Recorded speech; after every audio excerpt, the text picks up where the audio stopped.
On this week's show, we're discussing everything at the Nintendo Direct Partner Showcase, PlayStation Plus titles for August, and has the PS6 specs just been leaked? All that and much, much more on this week's GamerGuild Podcast.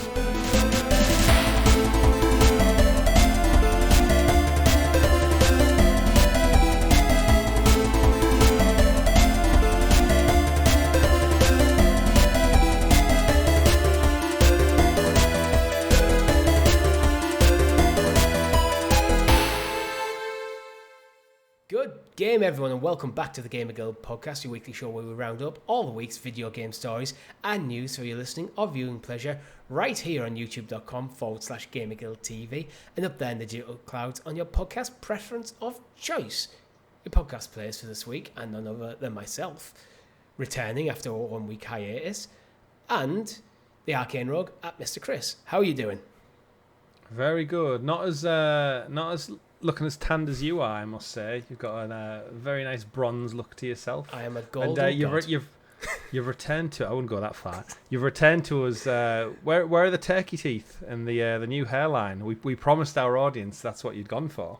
I've got them in the box over there. I just haven't put them in yet. They're just like old people the clip-ins. No, I didn't get any.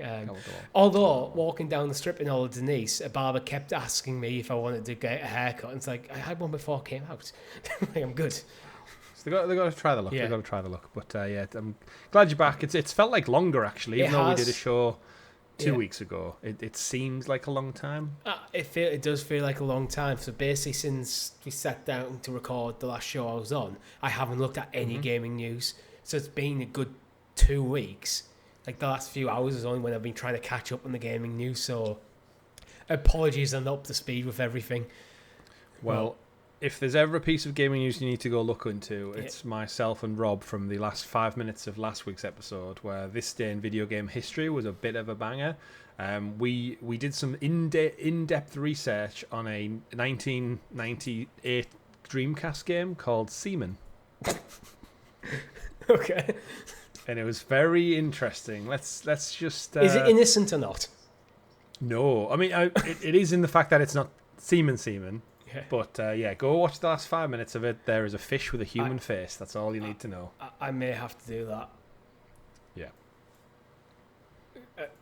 Not now. No, I won't do it now. Not now. Don't do it now. We've got a show to record. I was at one of the YouTube channel when going to gaming. I was like, no, I can't do that now. I'm recording. Yeah, it was such an interesting bit that it made the thumbnail for the episode. Yeah. That's awesome. Fun all the same. Yeah. I don't think it was awesome. I don't think it was awesome upon receipt, but the segment in the show was decent. Yeah. Well, I jumped off a mountain. So you lemming. Literally with a parachute, thankfully. It was a paraglider. Or a paraglider, yeah. 1,700 meters high. Almost 2 kilometers in the air, just ran off a mountain with a bit of string and some canvas. And you made it back to tell the tale. Yeah. Admittedly, I was strapped to a Turkish dude who's been doing it for 21 years. So was that just the hairdresser trying to chase you still? he may be a hairdresser, but I think he was a professional paraglider. Right. You jumped off the mountain to escape the Turkish hairdressers. If he wasn't a professional paraglider, he got me down safe, so fair play to him. One of his colleagues almost killed us driving up the mountain, however. Oh, well, they always say. But before we get into it, we do have some great news to talk about. But Chris, what have you been playing? A couple of things this week, just kind of dibble-dabbling between games. I didn't really bring it with Rob last week because we'd spoke about it for quite some time, but I did get the Platinum Trophy for Expedition 33. Bullshit, it's impossible. In your time away. No, it's not impossible. It's not. Like, the volleyball Gestro game is just shit. It's not fun. The volleyball one. The one where you're on the raft. The platform. Yeah. Oh, and run yeah, back. yeah. It's terrible. It's not even difficult. It's just bad. Do you know you don't need to complete it on the hardest one? Didn't know. You just need to complete it on normal mode. I didn't know that. Yes. It's the only one of the Gestro games where you don't need to complete the hardest tier. Because so there's a tip for you. Because it's impossible. Yeah, because it's shit. Like, I never did it. I did the normal one, and I think it was the last one I did, so the trophy popped for me. So I was like, oh, sweet. you know what? And then when I looked online, you didn't have to do it. I was actually, before 1A, I was very close to getting it, so I have to complete that one Gestrel game. I've got... Which you'll now do quite easily. Yes. I have one journal to get, which is hidden behind Simon. Yep. So I have to beat Simon. Yep. So if I beat Simon, there's 2 trophies pop straight away.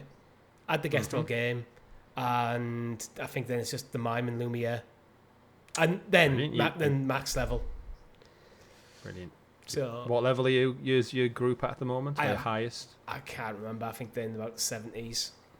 Yeah, there's a really good place on, I think it's called Dark Shores, at the very beginning of the map area where you start the game. It's quite easy to kind of grind against, you know, those hand creatures? They look like hands in a ring wraith cape. Yeah. There's about 7 of them on a beach, and they're really easy to kind of take down once you get the right setup. I think I know the area you mean, actually. Yeah, but I finished it. I was similar to you. I went back and got the Mime. One-hitted him with my Maya. Honestly, the Mael layout setup that I had to kill Simon absolutely wiped the floor with that Mime. So I'm not surprised because he's a prologue Mime. Yeah, exactly. I'm assuming you went New Game Plus.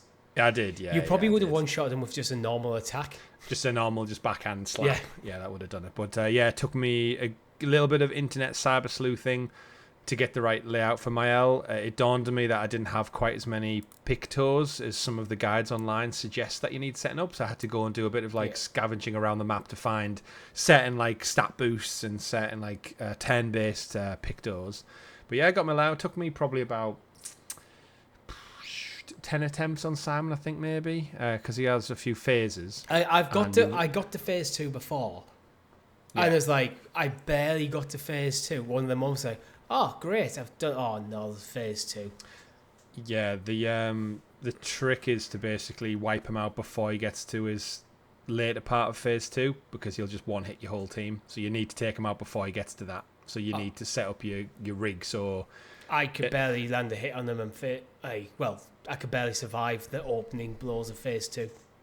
Yeah, so when you get your guys up to top level, and with Mael, I had it where I had the look of the dice one, where it's you can either have 200% damage or 50. Yeah. I think that's why I took a few attempts, because you're basically relying on just luck and randomness. It is luck-based, but as I was talking to Tom when he told me about that thing, statistically, I think it works out you should average about 125% damage with it on.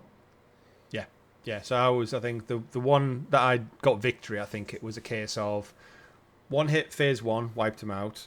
Second one, I think it took me 2 hits, and then he killed some of my team, but I had the resurrection picked on them all, so they came back to life, so they got another go, and you need one where they get 2 goes back to back, so you can set Mael in virtuous mode, so she has 200% damage, and then the chance of 200% extra damage, and then with certain specials, and I managed to do it in a couple of rounds, so... Yeah.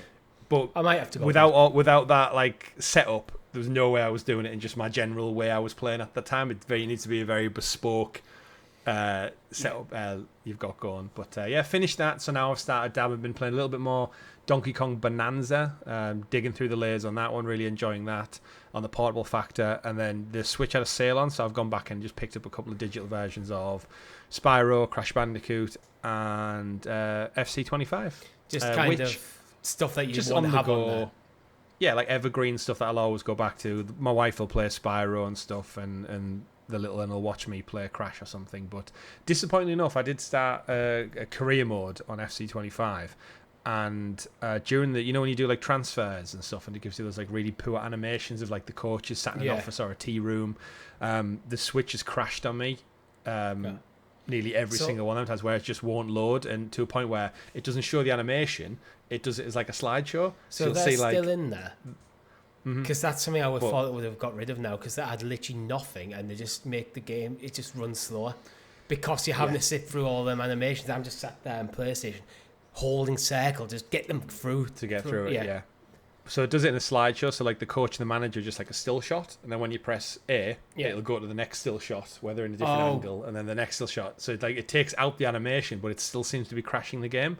Yeah. So it's really frustrating. I've gone through a couple of transfer bids back and forth, and then I've lost them all because I've had to close the game down, go back in, reboot it, request the transfers again, wait for the player negotiations to kick in, then it crashes again. So last night I was like, I'm done, I'm out, I'm not playing it for now. Let it get patched and stuff. I mean, this is the old game. This isn't the new one. So it's like, this is a year old already nearly. Well, so that sucks. I'm guessing, shit. But it's either the Switch can't run it properly or EA crap at supporting. Well, you would have thought the Switch 2 would be able to run it. But exactly. I suppose it might not Probably be it might not be optimized for Switch 2 with it being the older version. Exactly. And then finally been playing some Uncharted Drake's Fortune. As part of a channel playthrough. So yeah, part 2's up now, available for members. Actually, it's available for everyone now. Part 3 will be up at some point this week for members. And yeah, I'm just working my way back through Uncharted 1 for all intents and purpose. So yeah, how about yourself? Have you had any time to dabble, or have you all just been enjoying the holiday sun? I've had a little time to dabble after the holiday sun, because I got back literally like midnight on technically Wednesday, like between Tuesday and Wednesday. So I haven't had and then I was back at work on Thursday, so I had like one day off, which was mainly doing housework and getting through all the washing and just seeing family. Well, not so much my family, because I was literally with my mum and dad because I was at a family wedding. Spent enough time with them. Yes, they'll be sick. They'll be sick of seeing us. So I did play a bit, and I've played a bit today. I haven't went back to Expedition 33 because, to be honest, I thought with the Gestural games, I thought this is not going to happen. So why bother wasting the time grinding up to the max level so I can beat Simon, etc. So I thought I was done with it. I think after talking to you, I'm going to go back into that. But I've started Final Fantasy X. Oh, it's been on my list for years of a game that I wanted to go back to. And I just fancied it, so that's what I've been playing. I've maybe like 10 hours in, so I'm doing quite well. How big's 10? Do you know? I'd say maybe stories about maybe 30-40 hours. Completionist is probably like 100 plus. All right, so we'll see where that where that one takes you. I'd like the platinum, but I'm not obsessed by it. I'm making sure I don't miss anything as I'm going through at the moment for collectibles. But if I get to the end, if I get to finish the story and there's something else I'd rather be playing, I'll be happy to move on. Sounds fun. And that's it really. I do need to get back to Pokemon because I haven't had a chance to record any for quite a little while. I thought you'd finished that. No, How many episodes do you think are left of that one? Trying to remember where I left off. I think I left off pretty much ready to go for my 7th gym badge. I reckon I can do 7 and 8 in one episode, then maybe go for Elite 4. Like it. Maybe I might throw in another episode in there to do some side stuff if I'm under level for the Elite 4. Maybe go do Power Plant, Capture Zapdos, that kind of thing. It's a good one. It's a good one to have on your roster, isn't it? Yeah. Well, I won't be using them, but I'll catching them and then just more to level up if I need it. Yeah. I mean, if I was just playing like myself not on stream to level up, I would probably just grind the Elite 4 over and over and over again until I eventually won. But that would be kind of boring for content reasons. So I think I'd go probably, if I've tried the Elite 4, I'm nowhere near, I'll go do Power Plant, I'll go do Seaform Islands, the kind of side areas, and then go back. And then there was a Pokemon Presents last week as well, but they didn't really show anything of merit. I don't know if you caught any of it. It was quite... Me and Rob covered it last week very, very briefly because it was terrible in terms of just exciting stuff. It's just a lot of stuff that's not main game related. I did glance through the notes earlier. It just seemed like a lot of small updates for all the various projects they've got going on. Too many, yeah. At this point, Pokemon Z&A doesn't really need any more hype. They're going to do... I saw like Dragonite's got Mega Evolution. He has stupid fairy ears now instead of his wings. But yeah, I just saw it was just a lot of updates for like the trading card game. There's a raid in Pokemon Go. There's a raid in Pokemon Pikachu Island Adventure. There's a raid, and it was like it's all just like event based stuff. They've had a lot of small stuff, so they just chucked it into a showcase and go, there you go. Essentially, yeah. Here's an update and everything that's going on. Yep. I'll wait for ZA. Yeah. Well, I need like buying a Switch 2 for me is being pushed back even further at the moment because my house still hasn't sold. And now I've got a hole in the roof of this house. So at least it's not an old one. So financially, things may be a bit tighter than I'd like at the moment, but I'll be fine. And you can join. It just means buying be new a consoles. GamerGuild hero. Yeah. No, I'm not. Well, you can. You'll be waiting. But yeah. You'll be waiting a while for a Switch 2 on a 99p 1 month subscription. Yeah, but before we get into it any further, Chris, make sure you like the video, subscribe to the channel, ring the bell so you get in the loop of all amazing content here at GamerGuildTV. As you said, you've got an Uncharted Drake's Deception playthrough, which is... Are we doing Drake's this Fortune. Drake's Fortune, right. Are we doing this as a weekly live stream, or is that just filling the slots for now?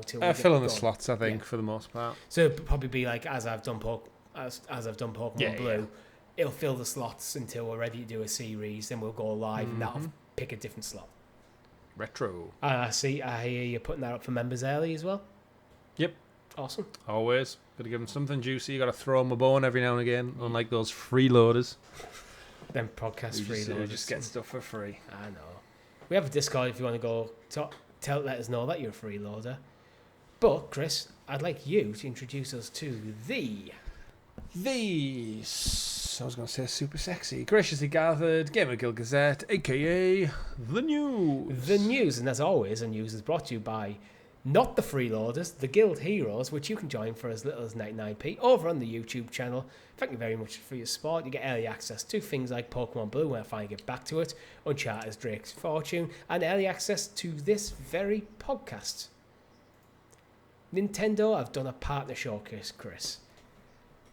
I haven't had a chance to watch it. Have you? I watched it along with like a live stream, so I was kind of like part watching it earlier this week while I was catching up on some other stuff. So it was in my mind's eye. I saw some of the reviews of it were quite harsh and just said it wasn't really anything. There wasn't really a big announcement in here, which is I think what irked a couple of Nintendo fans. There's a lot of decent announcements, but nothing like like usually the end or at the middle of the reel. There's like just something of like, wow, that was like that's your headline announcement for the whole news cycle, and there wasn't really any of that. So but we can get into it. There's a couple of things I've seen. Yeah, I was gonna say I've flicked through like what's there, and I think there's some big stuff in there. Like it might not be a massive first-party Nintendo title. I think that's it. Yeah, I think people now Bonanza's out. I think everyone was maybe expecting like, what's the new Mario, Zelda, whatever it was. You know what the expectations are like. Completely set backwards. Then, immediately after a huge release, technically two if you can count Mario Kart World. Let's just go. Here's the next big thing when it's a partner showcase. Yeah. Clues in the word there. It is. Oh, yeah. So, do you want to just work our way through them? Yeah. Systematically or pick out the good ones? We can work through it systematically. We may have to cut things as we go, depending on time. Monster Hunter Stories 3, Twister's Reflection. Yeah, that was the first kind of big announcement one. Monster Hunter Stories, I'm not too sure of what they are. I know they're well revered. There seem to be like Monster Hunter. Do you know the games you play, not JRPGs? Is it like Ys 8, like that style? Yeah, that's what the vibe they give me. They are JRPGs, like a little more action focused rather than turn based. Yeah, but so Monster Hunter Stories. So reading the blurb. Twisted Reflection, twin Rathalos, born in a twist of fate, their appearance sets the stage for a new tale of riders and Rathalos to unfold. Become a rider, bond with monsters, and explore the vibrant world of Monster Hunter in this next evolution of the Monster Hunter Stories series. I like that they have a spin-off series. I think I do wish more games done stuff like this, where you've got these really rich created worlds to live in, and take that and make new genres out of it. I love the fact that Koei Tecmo did it with like Dynasty Warriors, where they've got like what the Dynasty Warriors is, but then they retell stories with the different characters in different veins. We see it with Hyrule Warriors, don't we? With Koei Tecmo, where it's like you like that world, the characters and how it should work, but here's a different take on it. And Nintendo have been doing it with Mario for decades, haven't they? Where just put them in any genre and you will get a really good game out of it. And I think sometimes with like these spin-offs, they can kind of fill in the gaps between like bigger entries sometimes. Yeah. And that's what they've done with Hyrule Warriors, where it's like, is it the Age of Calamity or something? Off the top of my head, where they've filled in the gaps that have been left behind by Breath of the Wild and Tears of the Kingdom. Yeah. So it is canon story, kind of. Kind of. Yeah. Anything else to say about Monster Hunter? Because to be honest, no. I wonder if stories might be prefer stories to the original the main line Monster Hunter. I think I probably would, looking at them, just because of the sheer scale of them. I think I'd enjoy the gameplay loop of Monster Hunter. Monster Hunter main game, but then I feel like for time and getting a decent story about it, I think I'd prefer stories. So it's nice that the option's there. I feel I get bored of the gameplay loop of the main Monster Hunter. That's why I've never bothered with it. It just feels like bigger numbers to fight bigger like enemies with bigger health. I know there's a lot more to it than that, but it is largely about that gameplay loop where I like the narrative to drive me through it. Yeah, absolutely. It's slated for 2026. Once Upon a Katamari comes out in the 24th of August this year. More Katamari? Yeah, it's well reviewed. Katamari Reroll was the remaster of the original game we had not too long back. And for anyone who's not played a Katamari game, it's basically you're a giant sticky ball with a fun, whimsical story behind it, and you roll around in the world, and things stick to you, and you just get bigger and bigger. You're basically just a giant sticky ball. I feel like, but it's got that Japanese quirkiness to it. I feel like my nephews would love this. They've got a game on the Switch where it's like called Holio, where you're just like a hole rather around the map, and you swallow things up, and as you swallow things up, you get bigger and bigger. It's essentially the reverse of that. Yeah. Whereas this time around, you look like you're going to go through like just more realized worlds with funky new Japanese-inspired music. You're going to go through Jurassic, Ice, historic Japan periods, and kind of like suck stuff off and build stuff with it. So it's one of them just like zany games that I can totally see why kids love it, because it's daft and silly enough that they just enjoy it. Music, bit of a laugh. It leans full on into the daftness, the zaniness, like the bright colour palettes. It knows what it is and it doesn't care. Yeah. Just Dance 2026 edition. That's coming to the Switch too. This might be the first time I've seen that Just Dance 2026 announced. Well, Ubisoft didn't have a forward this year, so it quite possibly is. But if you're into Just Dance, there you go. It's coming to the Switch too. Yeah, is it coming to the Switch? It's no doubt got the. I would have thought so. Remember, the Just Dance games usually hang on to last gen, well beyond any other franchise. So I'm not surprised. But the difference with the Switch thing is because it's still got the motion sensors. Yeah, it's probably going to be the go-to place for these types. The trailer just says Ubisoft and Nintendo Switch at the end. It doesn't say Switch 2, so both platforms. Dragon Ball Sparking Zero comes on the 14th of November. That's been announced for a while. Is it? Actually, is that already out? Yeah, Sparking Zero. Is that already out? Is that just coming to Switch too? I think it might be already out. Let's have a look. Available for also coming to the Switch version, but it doesn't say a date on the... Yeah, that came out 7th of October last year for other platforms, so that's just coming to Switch. Yeah, the trailer spent a lot of time talking about just like how you can update your save file and stuff from the old Switch. Yeah, November 14th to Nintendo consoles. Plants vs. Zombies Replanted. Me and Rob covered this one last week. It was leaked, and obviously now it's official. It's a remaster of the original mobile game that you'll all have played back on iOS and Android back in 2008. Awesome give or take 2000. Yeah, amazing game. Basically, probably the first of the big Castle Defense mobile games that launched back then with touchscreen. This one's now features co-op online and couch co-op as well. So they've added like another layer of versatility in where you can join with a friend in the backyard, but Yeah, lots of love and nostalgia for Plants vs Zombies. It's just a shame that Plants vs Zombies got really, really went over the top with microtransactions. It did, yeah. But you know what? That could genuinely be one of these kind of like fun casual games to have perpetually installed on your Switch. Yeah, like imagine just for a daft little game here. Imagine just sat in an airport because you got delayed for half an hour. Something to do. Just that sort of game. Yeah. I really, really enjoyed it. I used to have like when you'd have your garden layout and you'd have all your sunflowers at the back to get your energy. And I'd do it quite meticulously where I liked it to be like symmetrical. So I loved a row of sunflowers, a row of like the pea shooter ones. And then I'd have a wall at the front of the potatoes in the ground or the spuds. I can't remember what they were. Is like your defense wall, and you could like double them up so they were reinforced. Weren't the walnuts? Walnuts, that's it. Yeah, walnuts. That makes more sense. Yeah, great game. But you're right. By the time they got to like 2 and I think 3, to like get Fast as Sun, you had to like wait 20 minutes, and you would have to then pay for like seeds. And it was like, oh man, you've just like took what made it so fun and ruined it. But it happened to all of them, didn't it? It happened to Angry Birds. It happened to any PopCap game. Got like just destroyed by it. The old OG ones are the best. You bought the game for what, $1.99, and you just owned it to its entirety. I wouldn't be against like cosmetic microtransactions being part of a game like this. No. But the problem with that era, especially with 2 and 3 and so on, it basically became impossible to complete the game without spending the extra money. The grind was real.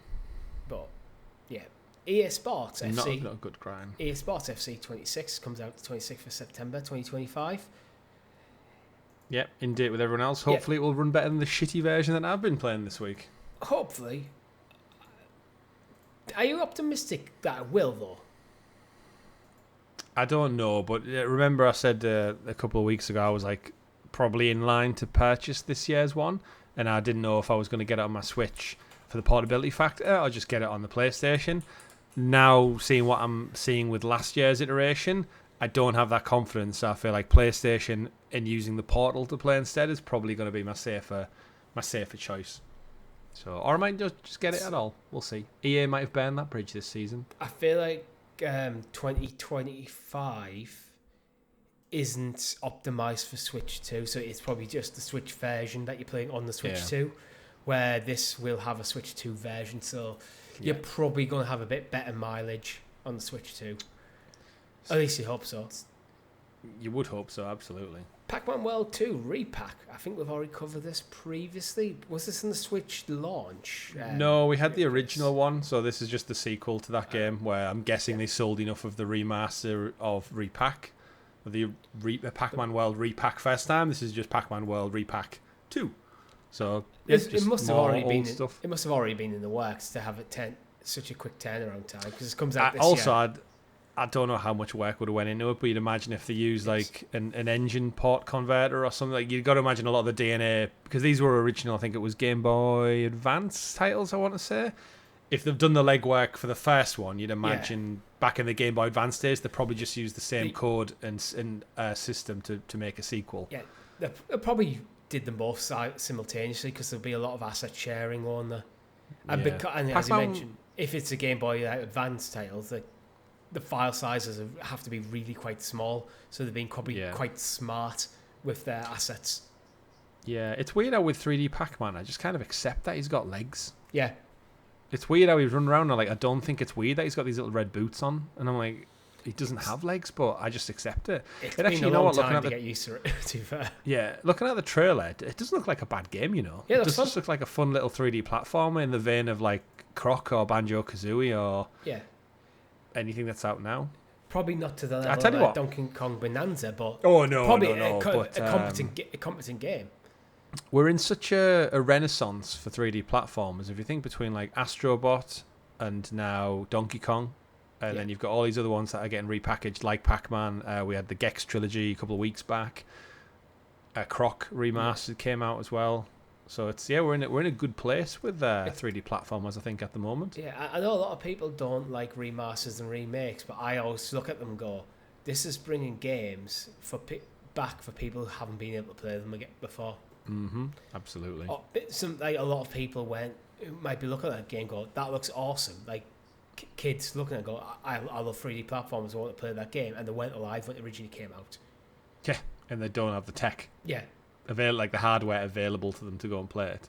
Again, it's just new audience, isn't it? Everything's cyclical. Yeah. Final Fantasy Tactics, the Ivalice Chronicles. We have definitely talked about this before. We have, yeah. It's definitely been announced at one of the Jeff Keighley events, I believe it was.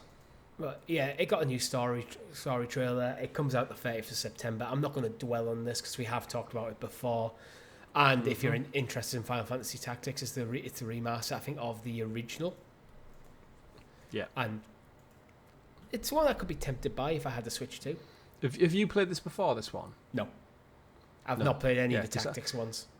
I've heard loads of people... Is this the original Tactics? Because I've heard loads of people speak with reverence, but when it says the Ivalice Chronicles, I'm like, I don't know if that means it's the first, the sequel, the follow-up. I think it's the... I'm just going to check to be sure, but I'm pretty sure it's a remake of the original Final Fantasy Tactics. Yes, it is. So the Ivalice Chronicles, is that name from the original, or is that what they're adding on to kind of give it its remastered name? So Ivalice is the world this particular game was set in the original. So yeah, right. That is right. Yeah, it's just okay. It is the remastered name. Right. Okay. Yeah. That's fine. Just to separate it out from the original, I guess. It's one of them where I think, because I enjoyed Sea of Stars so much, when I see these type of trailers now, I'm like, oh, that'd be good. But then I think actually something like Octopath would probably be more fitting for me, because it's like it's not a remaster of an old game. Yeah. It's like a built from the ground up, it's a new game, stylized. It's a love letter to an old game. Absolutely. Persona 3 Reload comes to Switch 2 on the 23rd of October. Yeah. I think a lot of this showcase was very much just a case of, hey, look what third-party support the Switch 2 is getting, which is a great place to be in, because remember when the original came out, everyone was worried that after the failure of the Wii U, all the third-party companies had practically dropped it, bar the big players.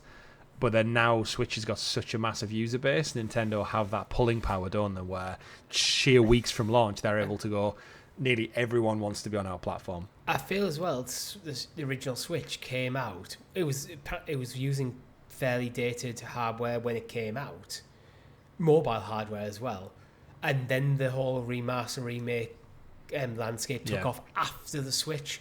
So it was kind of, I mean, Switch is one of the best selling consoles of all time, but in terms of this sort of titles, was left in the dark a bit, where Switch 2 is more modern hardware. It now has the power to run these. So games like this, which, bear in mind, the original Persona games were kind of like absolute darlings on like the PSP and Vita. So Switch 2 is a very good home for them. Yeah, portable, like the design initially for portable factors on there. So yeah, looks good. Yep. Hyrule Warriors Age of Imprisonment, we've already mentioned. Got a new trailer, still coming out 2025. No further date on that. Gotta be before Christmas sometime. I mean, it could Have you played be the a week after. Hyrule Warriors before? I haven't. That surprises me. I was never really interested in Dynasty Warriors. Like the fun, but I was tempted by Hyrule Warriors, but there's just other stuff I'd rather be playing. Yeah. So it's one of them where I am interested, but it's probably unlikely to get round to. But go smash those piglings. It does look fun. I reckon you would have fun with that one, actually. I probably would, yeah. You'd probably enjoy it more than actually mainline Zelda. Probably, looking at the gameplay and stuff, it strikes me as that. It just goes to show you, as you were saying earlier, like sometimes having these kind of weird spin-offs, go, oh, what if Dynasty Warriors was Zelda? And it works. It's just, again, I think just reaching out to bring in new audiences. I know we've theorised on the channel many times, if you took some PlayStation IP and just made 2D platformers or something else with it, I think that they'd sell really, really well because of the brand recognition. Yeah. But you can have a bit of fun with it. That's a little bit different. Like, you don't need to wait 5, 6, 7, 8, 9, 10 years for a new Uncharted game when you can give me a 2D Castlevania one where you're climbing up and down and doing exploration using zip lines, using ropes, using nets, weapon layout of guns, and figuring out 2D puzzles. It was like you could get an indie studio to work on that and give them the franchise IP. 2 to 3 years, they'd be able to change something. I feel like it just gives fans that little hit of gameplay that they need to tie them over to the next big mainline installment. And I really wish more companies would just diverge a little bit. I mean, come on, we just talked about a 3D Pac-Man game. Exactly. So it's clearly there and it makes money. We're also getting Madden NFL 2026 comes out in August of 2025. Yep. EA fully back in the Switch too, by the looks of it. 14th of August, because we are in August now. I know, it's scary. Yeah. Chilling by the Fire is out now. I don't really know anything about Chilling by the Fire, so I'll read the blurb. Enjoy a quiet, low-poly world where each player's voice blends with the flickering of the campfire. Chilling by the Fire is a campfire simulation game where you build and maintain campfires in a variety of different relaxing locations, including beach, forest, or snowy mountaintop. To add to the challenge, each location has differing weather and climate that players must keep in mind when growing their campfires. It's a campfire simulator. It is, and what's terribly scary about this stuff is it uses the Switch camera, so you can put your face on it, and it just looks weird. I get there's a bit of fun to be had, but this was probably the worst game of the showcase for me. Where it's like it just looks like some really low-level Steam shovelware. This shouldn't be making it to showcases. Like it's too simplistic and like, I'm sure there's fun to be had in it, but does it really need a 1 minute plus slot at a Switch event? It's one of them where I think it's in here because it's showing off the tech. It's £13.50. Yeah. If you haven't bought a camera yet, here's a reason. It's like when PlayStation's segueing their VR 2 content. They don't want it to be there, but they feel like they have to. I feel like this should be a bundle in with the camera kind of thing. Yeah. You can buy it or you get it free with the camera. Just there. But Apex Legends comes on the 5th of August, 2025. More year support. Yep. Hella comes 2026. You play as a tiny mouse exploring a stunning world inspired by Scandinavian folklore. Wonderful magical forests, tranquil lakes and rugged mountains, all brought to life with cozy exploration and playful surprises. Play solo or together with friends in local split screen or online co-op and discover a charming world that rewards exploration and heart. This looks good. This is giving me like Stray vibes, but a bit more maybe Stray meets Grounded. Yeah, I was getting a bit of like Haze-like vibes a bit with the co-op stuff. Yeah, like a what do you say? Anthropomorphic. Yeah, I can never say that word. Mouse and your buddy, and just exploring like a little mini open world. Lots of fun to most likely be had in there. A bit of a goat simulator vibe as well, where you're just like kind of messing around and exploring. It looks good though. Yeah. What was the game that came out for PSVR? Is eluding me now. Where it's like the storybook with the mouse. Oh, the mouse is called Quill. I know that much. I know the one you mean. There was 2. They did a sequel as well for PSVR 2. Mouse game. This is like the third mouse game. Come on, what was it called? How do I know what the name of the mouse is called? Moss, that's why, yeah. Moss was the game, Quill was the mouse. And that was fun. Like me and the wife played that one a little bit of the first one. It was really whimsical, really cute, just relaxing. And this looks like it's, again, we said when Stray came out, why don't more game developers like get away from the human third person and do something a little bit different and zany? Well, that's it. Stray was kind of that. Gameplay wise, what would it be like to play as a cat? And then they built this dystopian world around that kind of concept. Absolutely. Star Wars Outlaws comes on the 4th of September 2025. Yep. Game's fully wrapped up now. Me and Rob spoke about last week how its sequel is seemingly being cancelled. Good or bad, take that how you wish. One of the things, just to get your quick take on it, I guess, Richie, is they also announced the Avatar Frontiers of Pandora is getting a third-person mode. So you can play through the whole game in third person. Okay. I think the new movie Fire and Ash comes out this Christmas. So I think it's a very shrewd move for Ubisoft to essentially recreate the whole game with for me personally, you know what my preference is for games like that? Third person. I think the third person would make. I think I would prefer the game in third person, but watching my girlfriend play it, was it last year? It might have been. Yeah, it was. It came out just before last Christmas. That game very much suffered from Ubisoft-itis. They're too busy building this lush open world and forget to fill it with interesting things to do. Yeah, like a story. And yeah, the story is kind of interesting when you're playing it, but you go through probably 10-15 hours between story beats because the nature they're not very good at the moment at funneling you back into the narrative and keeping that narrative ticking over and using the side content to enhance the narrative. You have your narrative and you have your other shit. Yeah, it was a really pleasant surprise for me because I was interested in this game initially with being a Ubisoft fan, and I remember distinctly went to the movies to see the cinema. Went to the movies to see the last Avatar one. Enjoyed the movie, but if you remember, the game got delayed outside of the movie's launch, so it didn't come out until like the spring, summer, the following year. Which at that point it died down a little bit, like interest levels, my own personal interest. I did pick it up. Did a first look for the channel, and then I think I played 5 more hours, and I was just like, I'm just not feeling this Far Cry take on this world. I would rather be third person. So actually, a year detached from that, they're announcing third person, and the trailer for the new movie's coming out this Christmas. I think this is one where I already own it. It's a free update. I'm going to get a bit of interest come the new movie coming out, and I think this might be one of them where I just go, oh, it's already sat on my shelf, and it's now more catered for me than ever before. You'd like to think the game's patched to shit because it's 2-year-old now. I think by that point, your classic Ubisoft game where it's a solid 7.5, 8 out of 10. It's fun, competent game, but doesn't do anything spectacular. Yeah. It doesn't use the IP to its fullest. That's just what it is. Yeah. And that's why I think if the movie comes out and you are a fan of that franchise, it's kind of like with any franchise. If you're a fan of it, then similar to Hogwarts Legacy, exploring that world should be fun enough. And maybe the story's just ancillary to that. It's like, actually, you know what, I'm there to explore Pandora, not really for a story.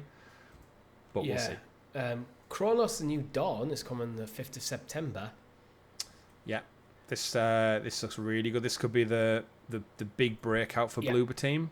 They showed it during Jeff Keighley's events, but I think when we watched it at the showcase when we talked about it on the podcast then, it looks like Dead Space. And after how well they were praised for Silent Hill 2 remake, this needs to be their winner where they're not relying on third-party work support for a Capcom franchise, and actually they just get to make their own. It's got very Dead Space vibes, very creepy, with a bit of Alan Wake in there too.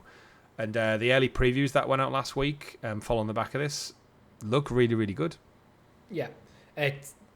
We actually have, I was going to bring in the early previews at this point because it was actually later in our show notes, but we might as well talk about it here. Yeah. So IGN, reading from IGN, with Chronos, it feels like Bloober Team has cherry-picked from the best of the genre and fashioned a survival horror beast of its own. From what I've played so far, the team has created something that's incredibly faithful to the formula, which isn't a complaint. I love this genre, and I'm just hopeful that the full game spends more time celebrating the unique combat loop and original storytelling so that Chronos can form its own identity rather than merging into the pack.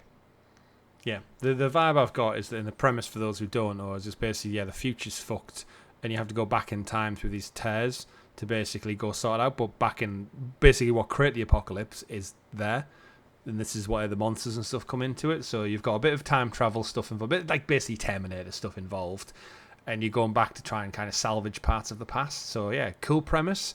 Bloober Team seemingly on a good streak, and it comes out in September, so definitely won't look its best on the Switch too. This is definitely one that you want to enjoy these creepy visuals on a PS5 or an Xbox, but nice to see it's been supported. But if you only have a Switch 2, good luck to Bloober Team. If you have a Switch 2, it's nice to see games like that make it to the platform. Absolutely. And you got to assume that it will be competent. Mm-hmm. Yakuza Kiwami 2 comes on the 13th of November. Kiwami. Is Kiwami 2 out on other platforms? I believe so, yeah. So, yeah. I think it did. It came out last October, yeah. So it's just a Switch 2 port. Yeah. No, Kiwami 2 is 2017. Oh, even older. Oh, mate, it says it came with the Switch last October. So. Oh, right, yeah. So it's just, is this just enhanced for Switch then, probably? Looks like it, yeah. Yeah. Goodnight Universe comes the 11th of November 2025. Gonna skip past that one because it's just another small indie game where you play as a kid who seemingly has powers to control stuff in the universe. Yeah, NBA Bounce. And it's from... Continue. That's as much as I know about it. Yeah, NBA Bounce comes on the 26th of September 2025, so it's a more family-friendly basketball game. Yeah, it's like FIFA Street for kids. Yeah, but for NBA, it looks cute. It does. It does if you want something a bit like short party games with your family or friends who love basketball. There's one for you. If you got young kids who are into basketball, this could be really, really good fun. Hello Kitty Island Adventure, one for Rob there. Weep Flower Wonderworld comes fall 2025. Romancing Saga 2, Revenge of the Seven is out now. So I think Romancing Saga are meant to be good games. I've recognised the name, but I know very little about them. They all look the same. That's the problem. This looks like another Yeast style game. Tales of Arise, that kind of like vibe with it, where I'm sure it's competent and fun, but it just blares into one for me with this one. Chat, let us know otherwise in the comments if this is a go-to. Again, I think these franchises, these are the type of ones that make them up to a 7th or 8th entry in Japan, and in the West we're just kind of like naive to it all, but it's got such a revered history. It's like Dragon Quest. I think the only Dragon Quest I've played to date is 11. Yeah, exactly that. It's like I was probably aware of Dragon Quest from maybe like 9. I do want to play the remakes of Dragon Quest games though, because I did enjoy Dragon Quest 11. Yeah. Shinobi Art of Vengeance comes out the 29th of August. Looks great. Yeah. It's got like any 2D action platformer. If anyone remembers playing the original Shinobis back on the Sega Mega Drive, it looks like it's a Prince of Persia Lost Crown version of that, which I'm all here for. The art style looks amazing. 2D action side scroller where you play as a ninja, and there's a demo out now. Yes. So if you're interested, go play the demo. Art of Vengeance. Yeah. I always like a demo because I think that shows like the developers have confidence in it to go, you know what, we believe in this game. Get your hands on it. Yeah. Love it. Yeah. Borderlands 4 comes the 3rd of October 2025. We already knew about this, didn't we? Come to Switch 2. I don't know if we knew about the Switch 2. We knew Borderlands was coming. It was at Jeff's Summer Game Fest. We've definitely talked about Borderlands 4, but I can't remember whether it was in context of the Switch. Well, it's a tough one because the Switch 2 launched the week of Summer Game Fest, didn't it? So it was it was quite a mixed bag of, I don't know how many devs like were allowed to talk or whether they're at the stage where they were ready to talk, because the console had literally just launched, I think, the 2 days prior to the Game Fest kicking off. So I'd imagine the kind of announcements like this they'll have kept in the bag. But if we did, it would have been very much come to PS5, Xbox and Switch 2. It was like, oh, Switch 2, that's awesome, move on. Coming October 3rd. And again, I think this, because the art style of Borderlands, it'll look and play great on the Switch too. Yeah, as long as it get decent frame rates out of it, you'll be fine. Because there's a lot of particle effects, so that's where I would be potentially wary with Switch 2. Yeah. But I'm sure they found a way to optimize it. The Adventures of Elliot, the Millennium Tales, comes 2026. Terrible name. This is Square Enix doing their Square Enix best, isn't it? I thought when the trailer started, this was a Octopath game. No, that comes next. Because it looks gorgeous. The 2.5D art style looks, or the HD 2D, whatever they call it, looks stunning.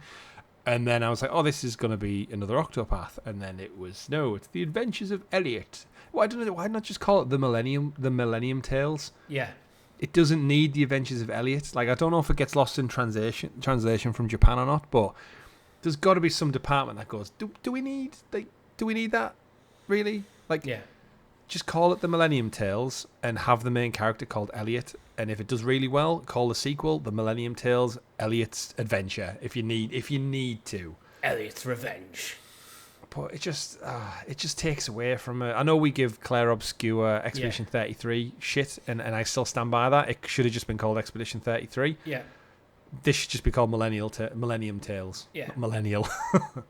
Different things. bad name convention aside, I think it looks awesome. It looks beautiful. It looks so colourful and bright. They've took the art style of what they've done with Octopath. It started with Octopath, and they've now since used into things like Dragon Quest, the Dragon Quest remakes, but they've made it more of a action game. Yeah, it looks great. Yeah, I do kind of really, really want to play this. I think it looks awesome. This is one of them where it's going to come out and it's going to get like 9 and 10 out of 10 reviews, and just like Octopath did. It is. It's going to be so revered, but the stupid name is still stupid. It's got a 2-player mode, and it's from the makers of Octopath and Bravely Default. Yeah, they've just got a system at the moment which clearly works. Like, take this art style, literally got Bravely Default poster in the wall, make it nice, give it some kind of like great fun story, and it'll do well. You know what? I never finished Octopath 2. I never rolled credits on that game. Yeah, because Octopath Traveler 0 comes on the 4th of December 2025. Now, I don't get the 0 bit here. It's the main character's called Zero. But the whole point of Octopath is there's 8 main characters. Mm-hmm.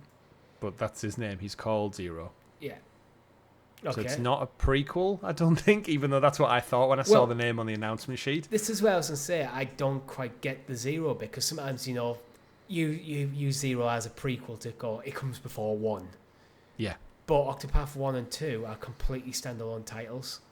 Mm-hmm. They're set in different worlds. They're just...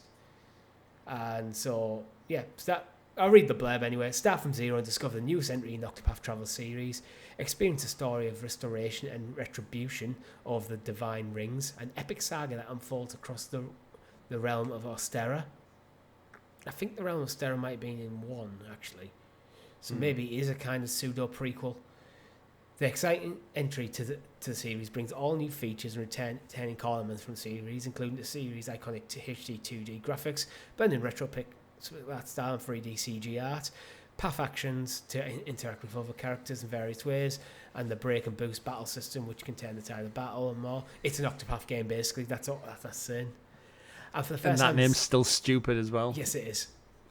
It makes sense when you know that there's 8 main characters, and each of them traveling their own path through the world. What was its code name? It's code name Octopath. Was that a code name Octopath Traveler? What was the other one that brought Triangle out? Strategy. Triangle Strategy. Did that ever get changed, or did that come out as Triangle Strategy? Triangle Strategy. God, what is Square Enix smoking over there? Yeah. My word. But it looks great. Again, similar to Millennium Tales. I'd like to know why it's called 0 and not just Octopath 3, but I'll take it. Because of the main protagonist is called Zero. He's no main protagonist in Octopath, that's the point. Well, one of them is called Zero then. Right. I think that's what I got from one of the streams I was watching. It looks great though.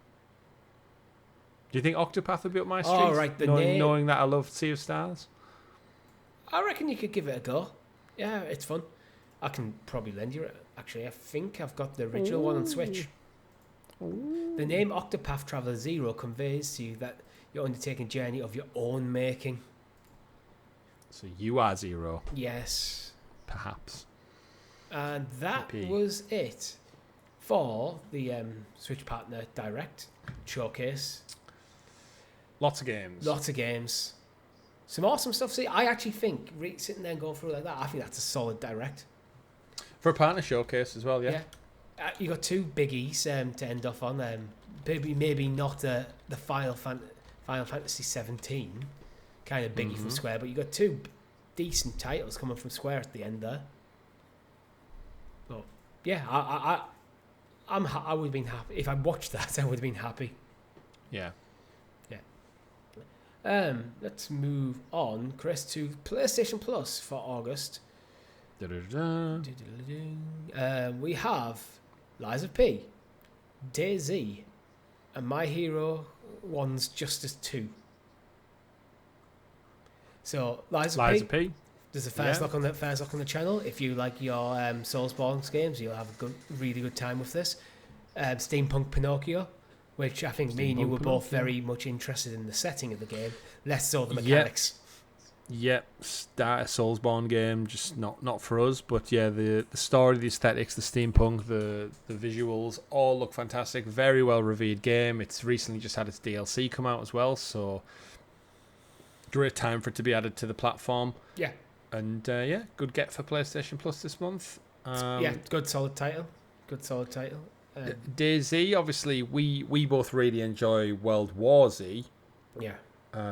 Which this is another zombie survival, and this is a survival game where up to 60 players must strive to endure a post-apocalypse world populated by said frenzied zombie things. It includes the original maps, because if you're not too familiar, that DAYZ was initially actually a mod for Arma 2. All right, didn't know that. That emphasised, it was big on PC, and it just basically took that format and emphasised survival hardcore against the zombies on the world, and that's where World War Z kind of came in and made it into more of a co-op third-person shooter. So it's like they are similar, but also very dissimilar at the same time. So this one's more of like a big open-world survival game with more people. Whereas I think when we played World War Z, it's more of just like linear areas. Described as a hardcore survival game, so you probably have to find like sources of food and water and stay in shelter at certain times. It's not just like collect resources, build thing. Yeah. Looking at the cover art on the blog, it actually looks a bit Last of Us-y. Just the kind of colour palette and the art style. Also, do you think anyone just calls it DAYZ instead of DAYZ? Judging by that logo on the cover art? They needed more of a gap. I bet you every single person who's played the game regularly calls it DAYZ. But interestingly, reading from the PlayStation blog here, so in the title, it's written as Day space Z or Z. In the blurb, it's written as DAYZ, DAY capital with Z, a capital no space. Z. And then the cover art is DAYZ, all capitals, no spaces. Is it DAYZ? I'm guessing it's just a typo in the title and the blurb, because there's no space in the cover art, and the stylization of capitals is normal. And then you got My Hero 1's Justice 2. My Hero Academia Arena Fighter, if you're interested in that. Fill your boots. One thing I will say, annoyingly enough, though, 2 PS4 games, 1 PS5 for August. So DAYZ and My Hero 1's Justice are both PS4 only. Is DAYZ optimized for PS5? Yeah, it's PS4 and PS5 versions. Yeah. But still, it's a bit like, oh, come on, Sony. You could do a little bit better with the PS5 versions of games. Plus, we are 5 years in at this point. These are free games for Essential, aren't they? It does feel like they really don't want to put the good stuff on Essential. They want to push it on Extra or Premium later in the month. Absolutely. You got to pull out your wallet and pay more money, unfortunately. Pretty much. Which is just like you do for early access. You do, because Grounded 2 has got early access, and the reviews are looking pretty decent, pretty grounded. Pretty good. Not come out spectacular, but it does have that early access title, which gives you a lot of room for technical glitches. So where would you like to start with them? We've got a few different people to read from. I mean, with it being early access, we should say it does come out, I think, this week as well. So it is very much a case of just it's early access, I think. Yeah. If I'm not mistaken. But it's doing well on Steam so far. It's surpassed its original player's peak already, which is a great sign for a follow-up. The original had about 32,000 players at peak on Steam. This one's currently just short of 50. So that's great for a sequel. I know Grounded has loads of love behind it. Grounded's one of those where it kind of has the Sea of Thieves vibe, where I don't know who's really playing it, but it seems to have millions and millions of people. And you know what? The premise of Grounded is so good. Like, Honey, I Shrunk the Kids was a great movie back in the 80s, 90s, but in terms of just the concept of being shrunken down, it's such a cool thing. Yeah. For either a video game or a movie or a TV show, just to think about. Like, imagine if you were shrunken down to the size of an ant, how different your life would be. Yeah. And to pull things from the movie, like you stumble across an Oreo cookie in your garden, and like you could live off that for the rest of your life because it's huge, but just a biscuit. Yeah. Water you could drown in a drop of rain. Yeah. Look at that imminent threat. Well, we build structures out of blades of grass. Yeah. In to make an Grounded entire 1, house. Yeah. But Just grass. I feel like any competent survival game, it's a genre where you're never going to get the absolute blockbuster numbers in terms of sales, but you're always going to keep this strong, like, cohort of people who call back to it because they love, like, survival games, and they love that. And Grounded has its own kind of unique spin on it, where because it is that Honey, I Shrunk Your Kids kind of aesthetic, we're going to shrink you down, and so everything's massive. Your enemies are literally random bugs and stuff that you've seen, like, in real life, that are more of an annoyance, but now that actually a fly could absolutely, like, eviscerate you. Yeah. It's very an interesting concept. And so reading via IGN, out of the early access gates, Grounded 2 is well on its way to becoming one of my favourite survival games ever. Even in its very incomplete and fairly buggy state, the story, exploration and RPG mechanics have all been enlarged in a big way. And the addition of mountable insect pets is exactly as much of a game changer as I hoped it would be. That's cool. There's certainly a lot of room for Grounded 2 to grow in early access, to really get the growth puns in there, and including enemy varieties, some more memorable areas, a better base building system, and especially technical performance. But as incomplete as it is, Obsidian already very clearly has something special on its hands. And it promises to be the evolution of the small but mighty series I was hoping for. 8 out of 10. Not bad. It's it's weird actually. I've seen it on the interview. I was trying to find out what the actual release date is, and it's like it's down as like preview, early preview, game preview. Xbox are calling it. So it's like they haven't got a definitive date for its full launch, but it seems quite competent out the doors. But it's on Game Pass, so I guess more people have hands on it than anyone ever has for an early access preview, which in turn almost makes it seem like a full launch because it's on Game Pass. I actually thought it was, because we've talked about it before, I knew it was coming up soon. I thought it was a full release. I didn't realise it was an early access release.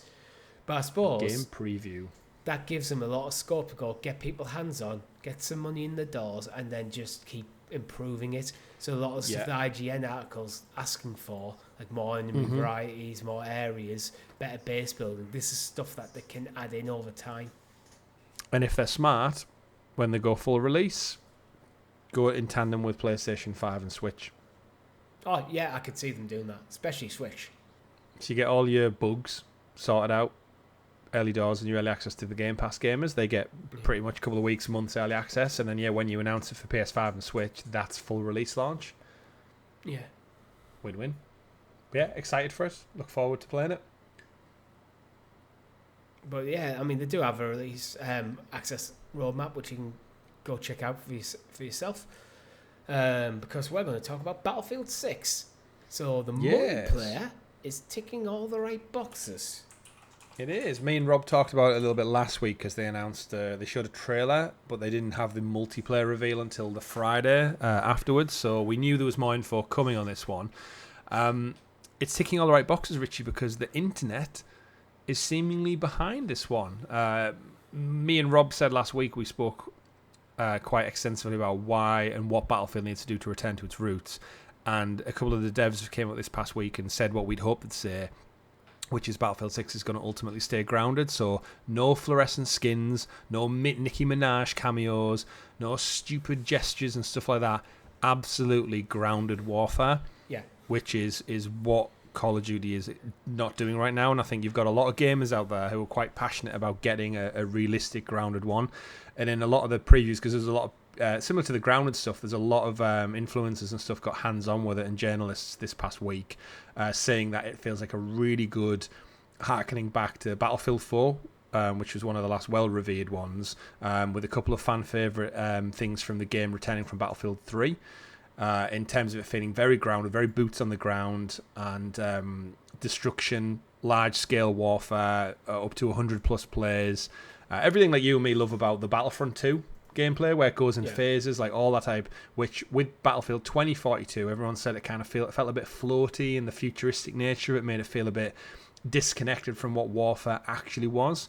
But yeah, they showed off a multiplayer trailer this past Friday. I watched it. It looked great. It looked graphically stunning, as the EA can usually do with their Frostbite engine. The 4 classes they've brought back, which basically means you have what you'd expect, like an assault class, a medic class, a scout class, and a recon class, which is old school Battlefield, where there's not 20 different things to have set up. It's very simplistic and it's almost reduced in a way, but that makes it easy to get into. And also, by reducing it, you're very clearly defining your role within your team. So you're having to play as a team. Yeah, absolutely. And they showed off loads. King of the Hill, Domination, Team Deathmatch, 50v50, that type of stuff. But more importantly for me, full campaign, which is, if you remember how quickly I dropped off my interest in 2042 when they scaled it back and said we're going to have to cancel a campaign, because Battlefield 1's campaign, all the little vignette stories about soldiers during World War, was phenomenal. They were beautiful little stories told all across Europe in different time eras. And yeah, they pulled the plug on it, didn't they? So that was another reason I hated 2042. And yeah, it's getting a lot of praise, and seemingly rightly so. It sounds like, because they did merge a couple of studios together to make Battlefield Studios, in there, like DAYZ, Criterion, Ripple Effects, and Motive, all been merged together to make Battlefield Studios. Yeah, they're not acting as one studio. They support under the banner of Battlefield Studios, so they're all part of the same family, but they are still working on independent projects still. But it feels like they're not chasing the trends that Call of Duty is setting. It feels like going, actually, what is Battlefield? Why do people like Battlefield over Call of Duty? So instead of trying to go, we're going to make a Call of Duty clone, then people go, well, we could just play Call of Duty. Let's make it feel distinct. It's why I think Rainbow Six Siege does so well, even to this day, because that game feels very distinct. It's very tactical. It's quite slow paced. There isn't a jump button. You can't run and jump through out windows and go prone in midair, do a 180 spin and get a headshot with a sniper rifle from 5 meters away. With your head on fire and a bright pink pistol, water gun. Yeah. It doesn't have any of that shit. No. So it looks really good. The destruction looks like it's a big part of it as well. They showed you one part where it said, similar to Rainbow Six actually, if you've got enemies above you in a building, you can blow the floor out from underneath them to take it down, or if they're hiding behind defences, you can use vehicles like tanks and stuff to level the playing field. They showed some really good clips in the trailer of like, if you've got someone down, you're part of the medic class, you can actually grab them and drag them to cover. So like just really like fast frenetic stuff that would happen in real life, that like isn't just you crouching down in a circle loads up while you heal them while you're totally exposed. It looks like you can actually move around the battlefield brilliantly, but without the stupid mechanics of, it's got wall running and it's got jetpack jumps that can get you 6 foot higher and mechanical dog robots running around. It's like, no, this is very much just boots on the ground warfare. And I'm starting to get a bit of a bug for this. It's a first-person shooter for people who want a bit more of a grounded, like, war simulation experience, that want to get away from the glitz and glamour of Call of Duty, where Call of Duty is very much what they do amazingly well, and you can never undoubtedly. But this is where I think looking at Battlefield 6, they know it feels like Battlefield's refound its identity. Yeah, EA seemingly have committed to doing this right, and they've not obviously released one in a couple of years now, so they're not doing like an annualization of this. They listen to a lot of feedback from the players, but what's interesting to see though is the internet makes its mind up very early doors, and the trailers, the showcase for this, have clearly set the tone. If you look at, say, YouTube, you go to YouTube, it's usually a place of vitriol and hate. The Battlefield trailer, first couple of comments, now that's the Battlefield I remember. No military daft skin nonsense, just all what I've wanted for years. They brought back ripping off dog tags in first person. I like that so much better. Yes, tactical sledgehammer. Guys, I think we're really proud of the helicopter interactions. Hearing soldiers curse in the heat of firefights is so refreshing. The atmosphere of Battlefield is back. Top trailer of all time. Teammates dragging is going to spawn some awesome cinematic moments. You know you're getting old when the dev considers Limp Bizkit music classic enough for a dramatic trailer. Battlefield 3 veteran here. Looks like we're back, boys. You do not scroll this much down a YouTube video and usually get so much positivity in a first-person shooter. So in a first-person shooter. Now, this looks like Battlefield. Battlefield 3 and 4 were my peak experiences. If this is anything like them, I'm back in. So it's just like, it just seems to be riding the wave. And again, it's so weird with video games, isn't it? You roll the dice. On another day, this could have came out and they would have hated it.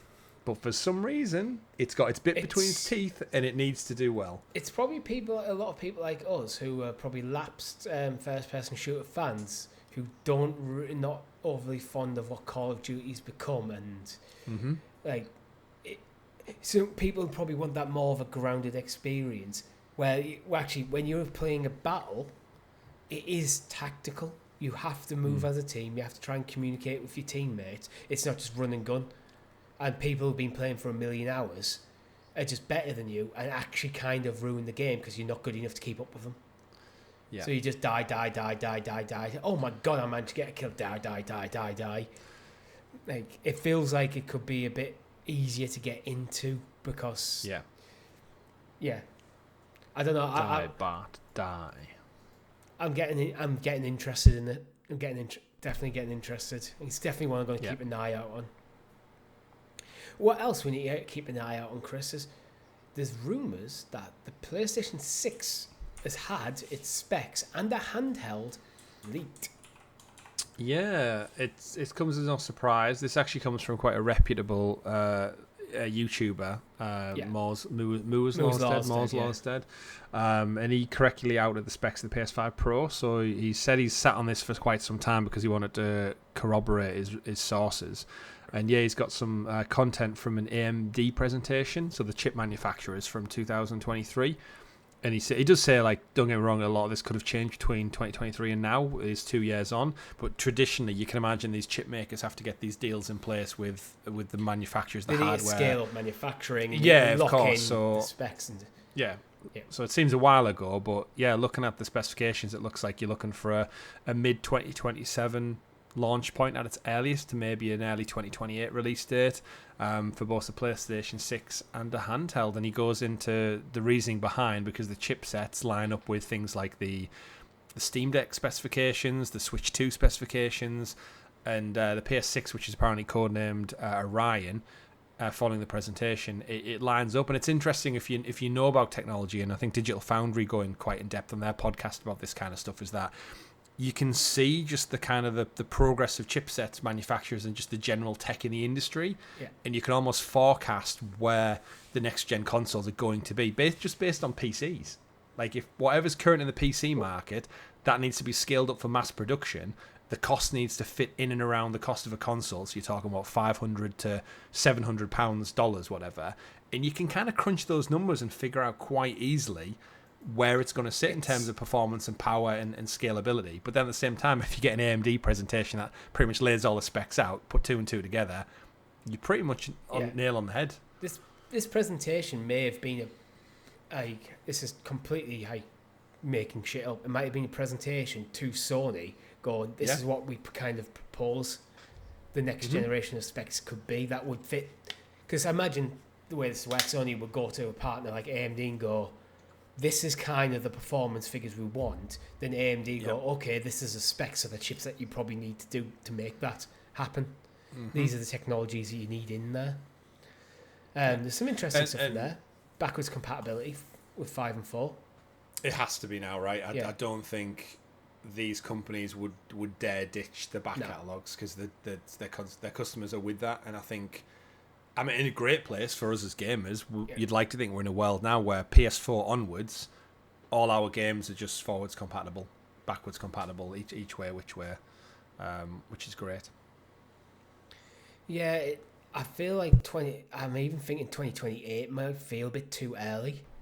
It does for me. I don't want to drop another £600 on a brand new console. I'm at the point where I feel like the PS5 hasn't really got up and running the way the PS4 did yet. I mean, me and Rob were joking last week when I was talking about my Uncharted playthrough and how Naughty Dog put out Uncharted 1 and then 2 within 2 years, and then 3, and then The Last of Us. In one PlayStation 3 life cycle, we got 4 games from Naughty Dog. PS5 has been out for 5 years and they haven't done anything. We've got like remasters of You got Last of Us remasters, and Last but of Us you've 2, not Last got of Us and Last but of Us you've 2. not got a brand new game from Naughty Dog this generation, and we're No. halfway. We're talking about the next generation. Well, We got four masterpieces. if it is 2027, we're about 3/4 of the way through. Yeah. So you'll get Intergalactic, and that's it on this gen.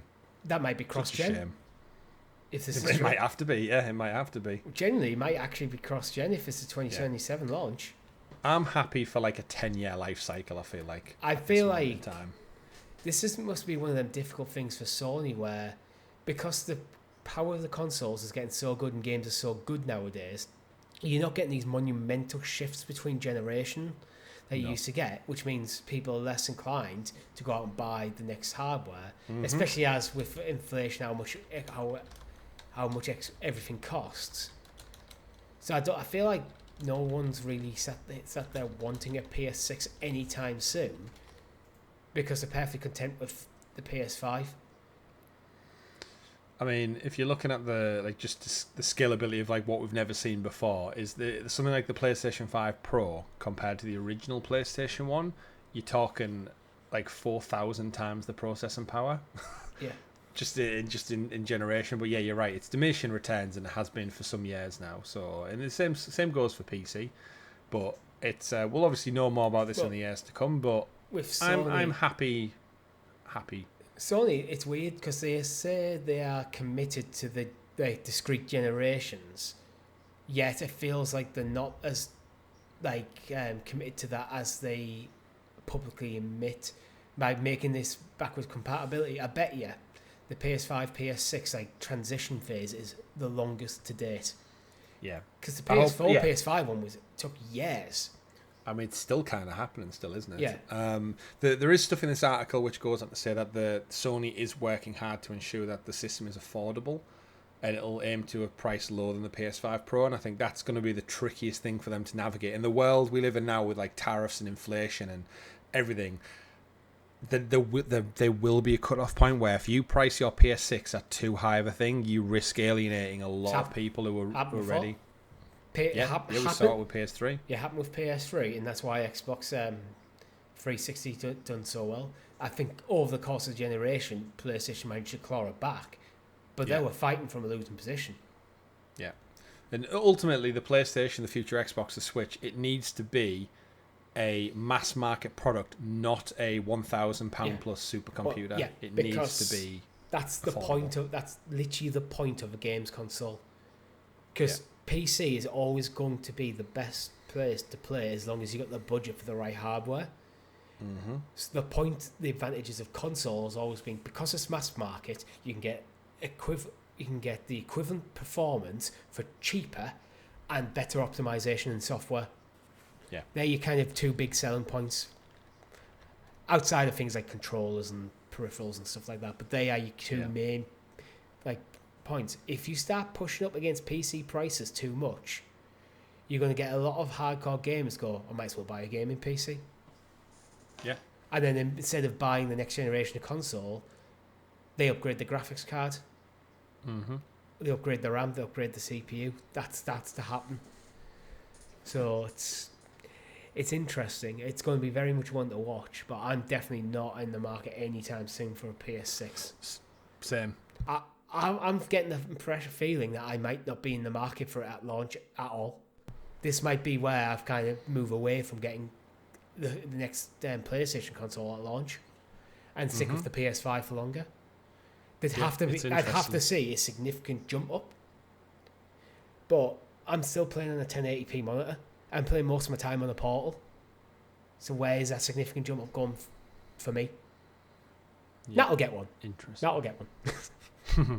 There you go. A shared, a collective, a communal PS6. We have the PS6 and the nice telly in the living room, and I have my old PS5 in here. Yeah. Old PS5, God. Don't even say that out loud. Yeah, we've got a THQ Nordic showcase this week as well, Chris. I want to go for this one fairly quick.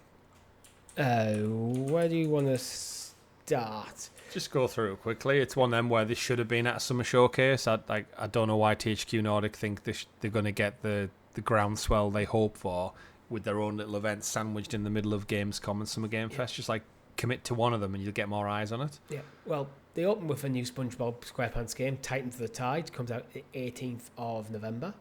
Yep, again, 3D puzzle platformers. Great to see. SpongeBob's absolute character. This has a lot of David Hasselhoff in it.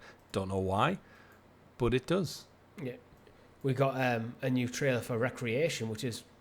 I feel like we've been talking about this since the Stadia days, or maybe as Stadia was dying. This is your Wreckfest spiritual successor right here. Still looks good.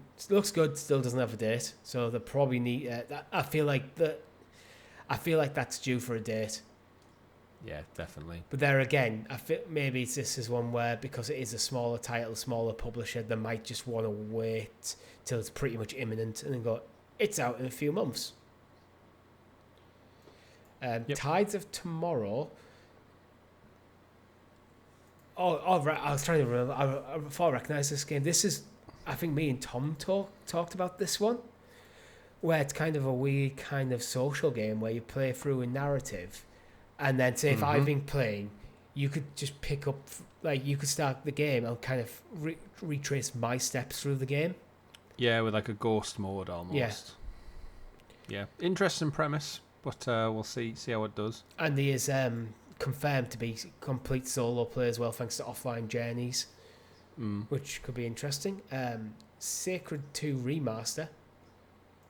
I think it's an old PC game, just getting a port.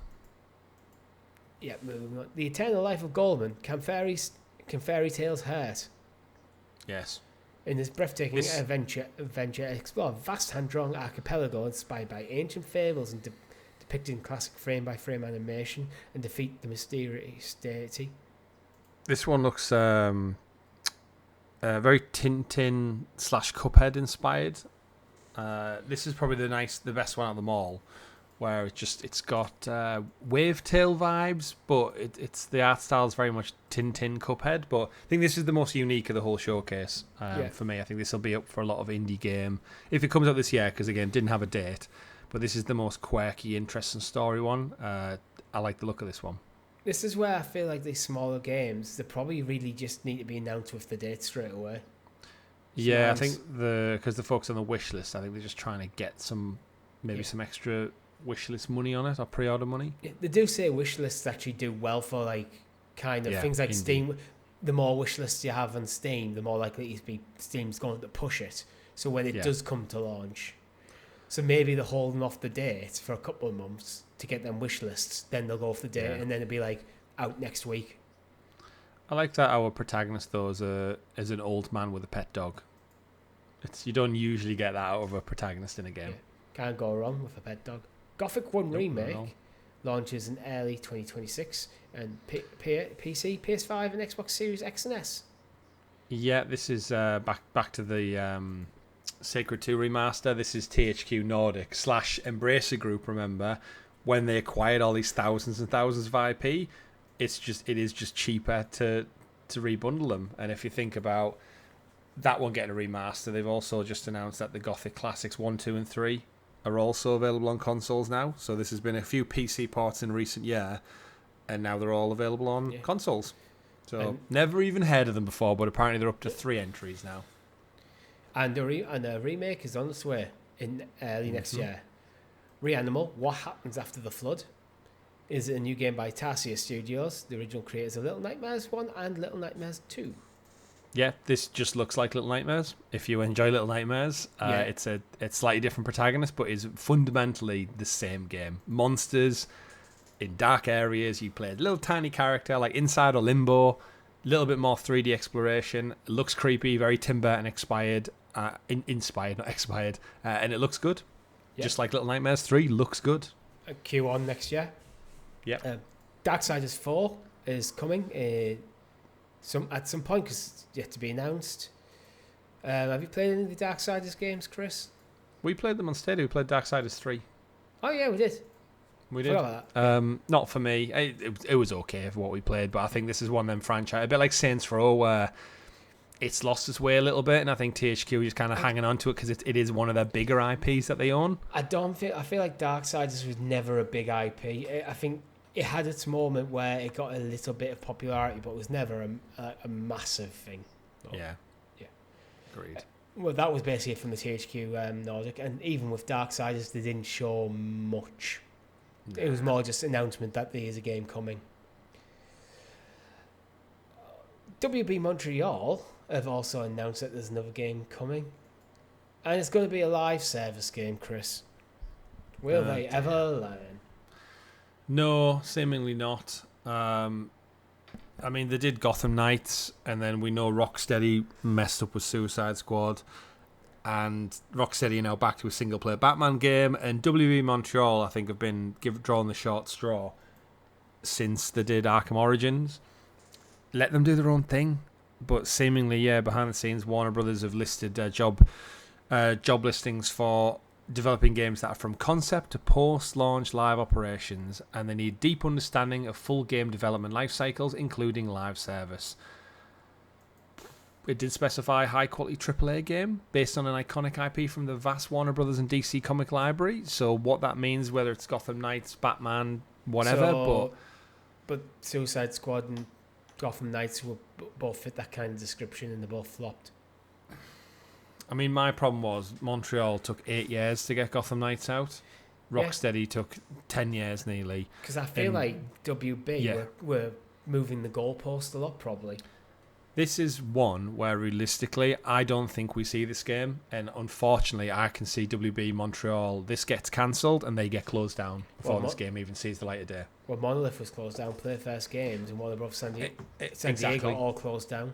So unless they have a brilliant concept and they've convinced whoever higher up at Warner Brothers, I just can't see it. I think all the stuff going behind the scenes where we talk about like Sony wanting to buy Paramount and they might look at getting HBO included with WB, I can see their studios and their projects kind of being like just scattered to the wind. And I think Montreal, because they have just wrapped up on a game in the last year and a half, they need something special. But Monolith were like 2.5 years deep on Wonder Woman, and that got canned, and that was from a known IP as well. So yeah, I hate to say it, but I don't think they're long for this world. I don't think they put out enough good stuff in the last 2 decades to merit it. And I think in the volatile environment we live in, I think that's unfortunately a death sentence. What I find weird is Hogwarts Legacy wasn't as much as we both loved it. It's not technically an amazing game.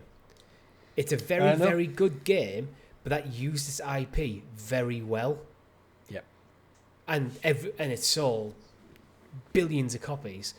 Mm-hmm. And then what I don't understand is how WB can look at that and go, we should do more live service games. That's always flopped for us. I just don't know what they're doing. Yeah, it feels like they're spending too much time looking into what the biggest trends in the gaming industry are, rather than having some introspection into what's working for them. Yeah.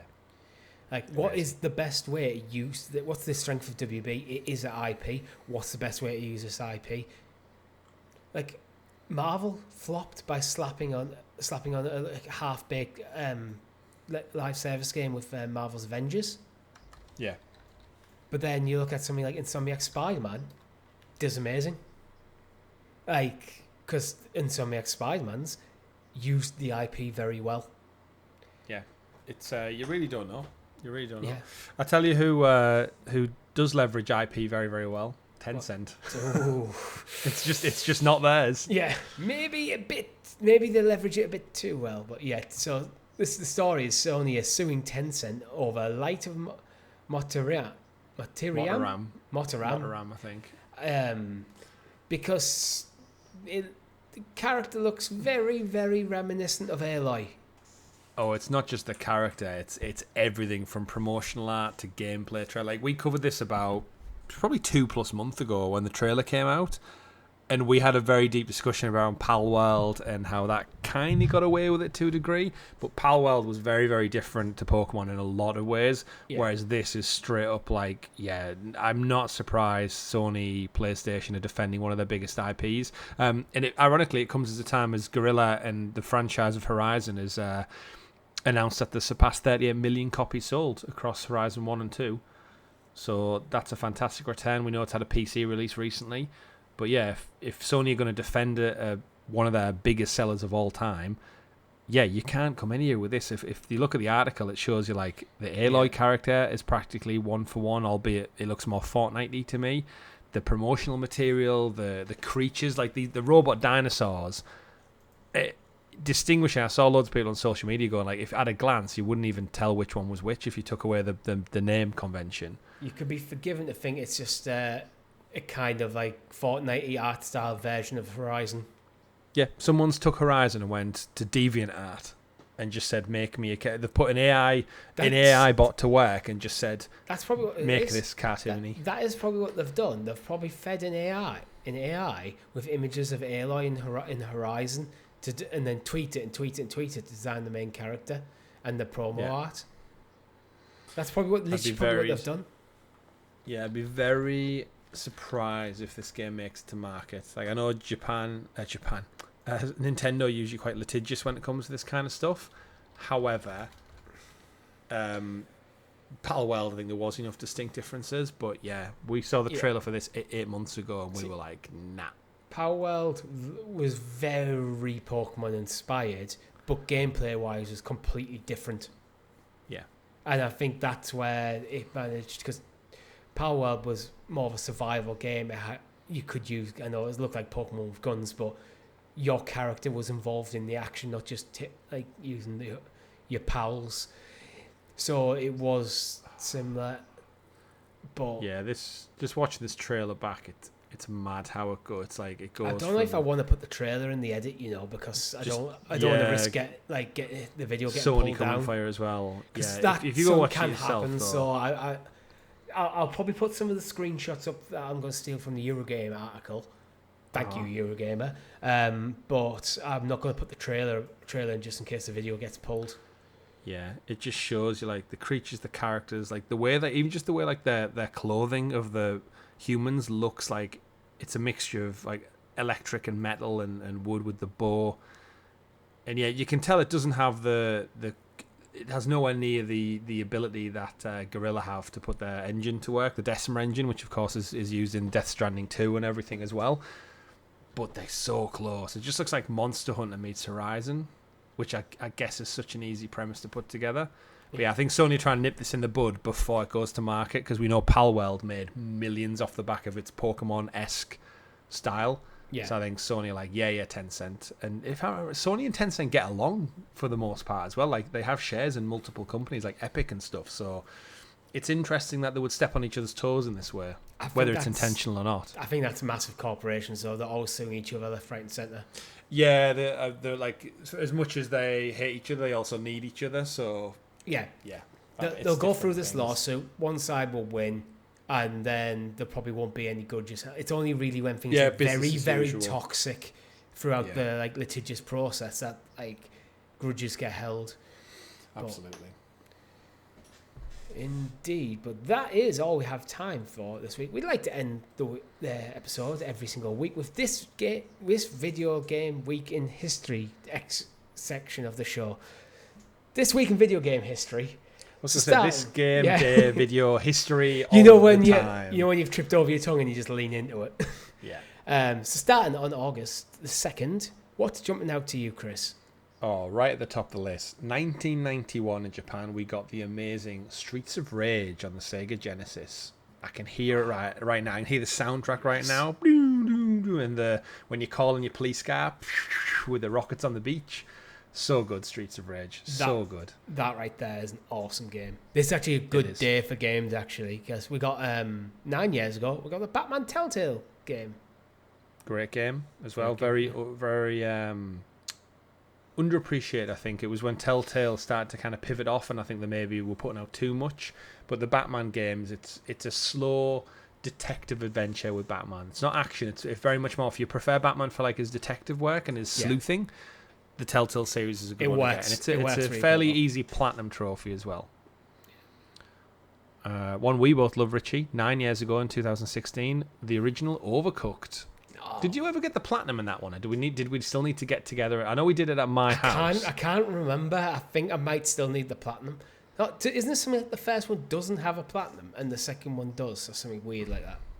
No, I feel like we did get it. Might not have been Overcooked. It might have been the all you can eat, like the DLC bundle one that came with it, maybe. You know what? I think I don't have the platinum because I think I helped my girlfriend get it, but I didn't get it for whatever reason. So you helped me, you helped your girlfriend, but not yourself. Yeah, we owe you a meal. But yeah, 2016. That's mad. That means that we were playing that in my house 1 year after I moved into my original house. Yeah. And now I'm in my first year of the new place. We were playing till about 4 o'clock in the morning. We were half pissed. Well, fully pissed probably. But our synergy was there. Yeah, it was when there. I try and play this with my wife, who I'm married and I love eternally, it wasn't quite the same as me and Richie in sync. We did it. We probably played for about 8 hours that day. It's a great game. It was. What else have we got? August the 3rd. Yeah. Croc 2. Croc 2. Not for me. Yeah. 25 years ago in Japan, 2000, Dynasty Warriors 2.